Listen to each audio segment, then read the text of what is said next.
My name is Mmesoma and I'm about to share my story with you, a story of trials, tribulations, and the unbreakable spirit that has carried me through it all.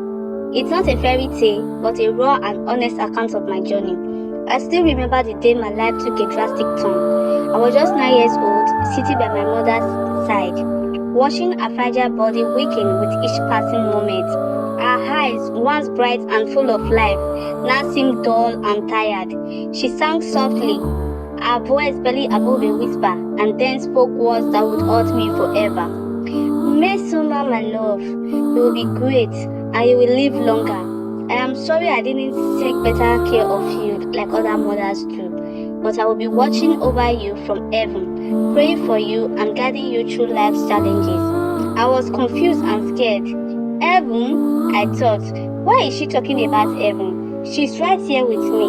I look up at her, my eyes welling up with tears. Mom, you are not going to leave me, are you? You will stay with me, won't you? Who will take care of me? Who will love me like you do? My mother's eyes filled with tears, and she reached out to hold my hand. Mmesoma, I am sorry. I am so sorry. Your father is not a good man. He's never taking care of us, and I fear for your future. But I want you to know that I will always be with you in spirit. You are strong, Mmesoma. You will survive and you will strive. I didn't understand then, but I do now.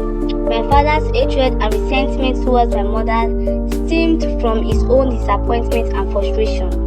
He had wanted a son, an heir to carry on his family's legacy. But my mother had given him a daughter instead, and that was unacceptable to him. As I sat there, holding my mother's hand, I knew that my life was about to change forever. Little did I know that the challenges ahead would test my strength, my courage, and my resolve. But I was determined to survive, to thrive, and to make my mother proud.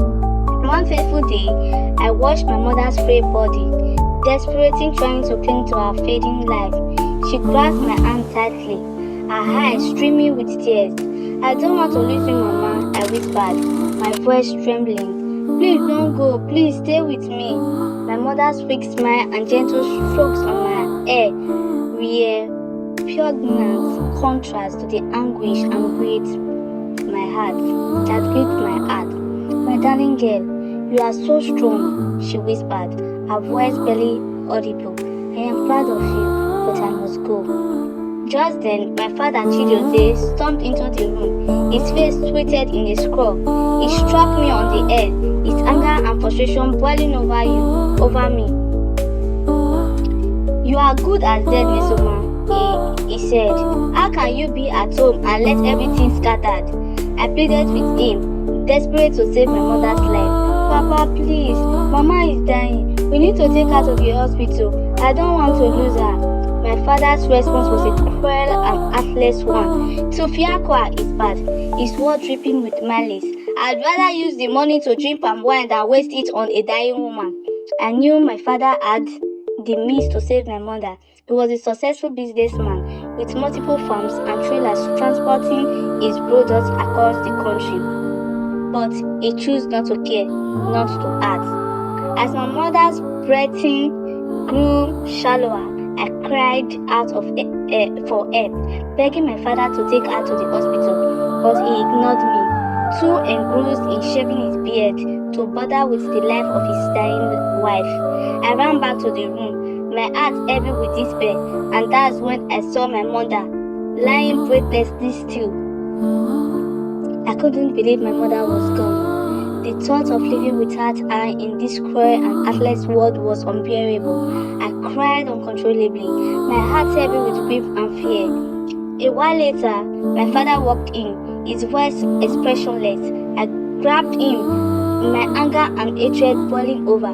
You beast, I screamed. You are evil. Are you happy now that my mother, your wife, is dead? My father's response was a vicious slap that sent me crashing to the floor, landing against my mother's lifeless body. He then unleashed his bed, whipping me mercilessly. How dare you talk to me like that, Mmesoma? He sneered, his eyes blazing with hatred. I cried out in pain. I hate you too, Papa. You are ignorant. A female child isn't a disease. It's what you give to mom that she produces.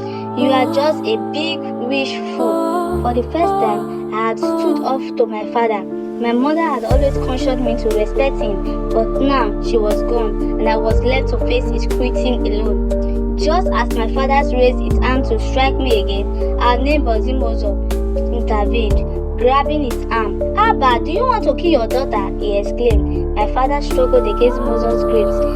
"Leave me! Let me go! This is my ass," he snapped. Mmesoma held firm. "You are going to beat her to death if you don't stop. How can you do this to your only child?" Thanks to Mmosoma's timely intervention, I was spared from my father's wrath, but the memory of that day would haunt me forever. My mother's burial was a cruel and heartless one. She was treated like a mere animal, denied the dignity and respect she deserved. I wept uncontrollably. My heart shattered into a million pieces. As the days dragged on, I found myself trapped in a living nightmare. My father's cruelty and indifference towards me had become the norms, and I lived in constant fear of his wrath. Every time I asked him for food, he would shout at me, his insult piercing my soul like a dagger. I remembered my mother's word: "Your dad is always your dad, and you need to respect him because you only have one father." But how can I respect a man who has shown me nothing but hatred? As I navigate the treacherous landscape, I began to realize that my father's behavior was not just about me, but also about the society we lived in. A society that valued boys over girls and saw women as inferior to men. It was a society that perpetuated oppression, and I was just a small part of it. But I knew I couldn't give up. I had to find a way to escape, to break free from the chains that bound me.